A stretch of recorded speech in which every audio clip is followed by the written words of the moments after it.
Sakamoto, que inclusive acabou de escrever sobre esse negócio do dinheiro, né? Que é justamente esse dinheiro sendo distribuído dessa maneira. Essas revelações envolvendo um senador da República envergonham o país, né, Sakamoto? Isso já dito pela Polícia Federal, já dito inclusive nos despachos de André Mendonça, quando autoriza essa operação contra Ciro Nogueira. E como disse Josias, ele desfilando pelo parlamento brasileiro. O que isso significa? Não, isso significa que o Ciro Nogueira ele tem o apoio dos colegas para continuar onde está. Esse apoio ele não está vindo simplesmente porque o Ciro Nogueira é presidente do PP, né, um dos maiores partidos do país. O Ciro Nogueira também está tendo esse apoio porque outros colegas estão numa situação muito semelhante. É grande a fila de gente, por exemplo, do União Brasil, do PL, e por conta da relação entre o Banco Master e governos estaduais que estão esperando a bomba explodir no colo deles. E a quantidade de gente é grande. Você tem o Caixa de Previdência do Amapá, né, indicado, inclusive, o gestor por Davi Alcolumbre. Você tem, no Rio de Janeiro, o PL de Cláudio Castro sendo investigado, né, brotando informação também nessa relação com o Banco Master. O próprio Antônio Rueda, presidente do União Brasil, que espera, né, muita gente na política espera também que pode vir a respingar nele, por enquanto ele está voando baixo, mas muita gente espera isso. Ou seja, a quantidade de gente que pode estar envolvida com isso é muito grande. Daí aquela coisa, ninguém está querendo tacar pedra no Ciro Nogueira, porque ele pode ser o próximo apedrejado, dependendo do que a organização criminosa tinha um sicário para moer na porrada adversário e desafeto. Essa organização criminosa roubava bilhões dos cofres públicos em esquemas com governos estaduais. Lavava dinheiro com ocultação de bens obtidos de forma ilícita. Comprava políticos com mesadas multimilionárias e doações cinematográficas. Dava festas oferecendo mulheres como objeto para ganhar o afeto de aliados. Punia e perseguia jornalistas e servidores que ousassem surgir contra ela.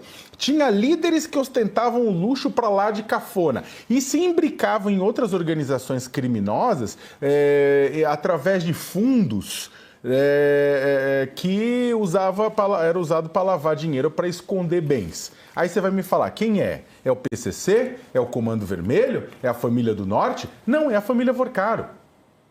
Então, e a gente não tem nenhum indício de que qualquer um dos políticos que tomam a frente e saem gritando terrorista para os criminosos maníacos do Comando Vermelho e do PCC, que ousa chegar perto de chamar de criminoso a própria família Vorcaro.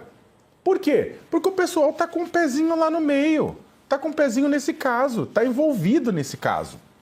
Então, quando surgem todas as informações do Ciro Nogueira, o que o Ciro Nogueira deve olhar silenciosamente para muitos outros políticos que ainda não apareceram? Pensa bem, eu sou você amanhã.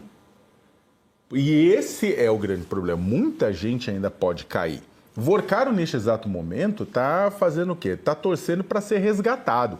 Ele se nega a fazer uma delação, morreu a segunda tentativa de delação negada pela Polícia Federal e pela Procuradoria-Geral da República. Ele tenta, na esperança de ser resgatado ou por alguém no Supremo Tribunal Federal, ou por um, talvez, hipotético próximo governo Flávio Bolsonaro, que é a pessoa para quem ele deu 61 milhões de reais quando foi chamado por ele de irmão.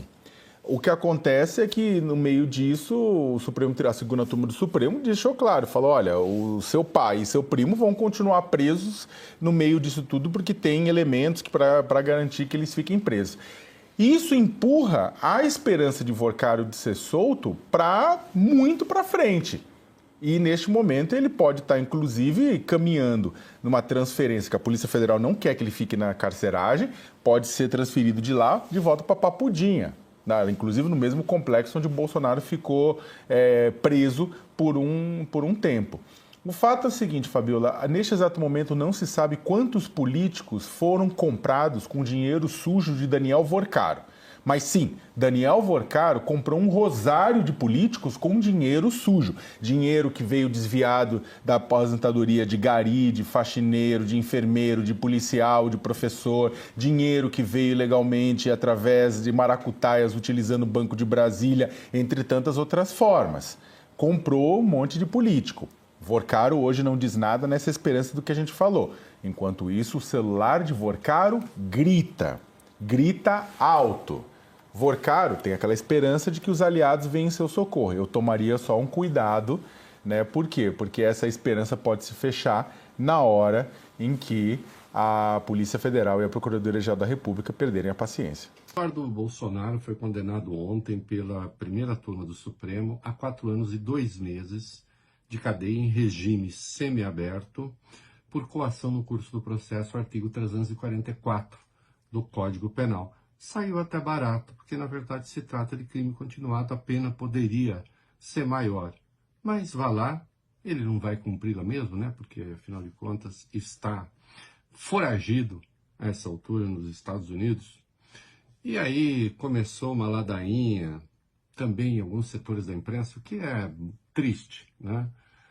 Segundo a qual Alexandre não poderia ter sido o relator, porque afinal de contas ele era um dos alvos da ação de Eduardo e, portanto, ele seria ao mesmo tempo vítima e juiz da causa. Isso é uma cascata que chega a ser sem vergonha, com a devida vênia, né? Artigo 256 do Código de Processo Penal.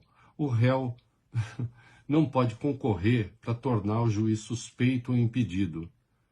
Código de Processo Penal, artigo 256. E no artigo 145 do Código de Processo Civil, parágrafo 2º, a gente tem o mesmo dispositivo.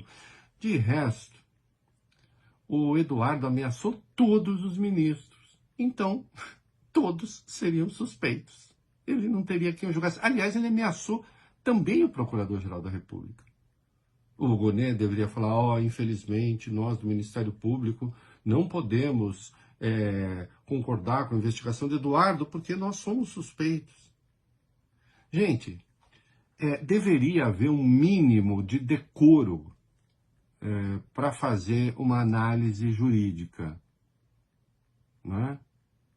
Então, obviamente, Alexandre de Moraes não era suspeito, né? Nem teria de se dar por impedido, porque, insisto, o Código de Processo Penal e o Código de Processo Civil já se protegem dessa patranha de perseguir juiz para retirá-lo de um processo.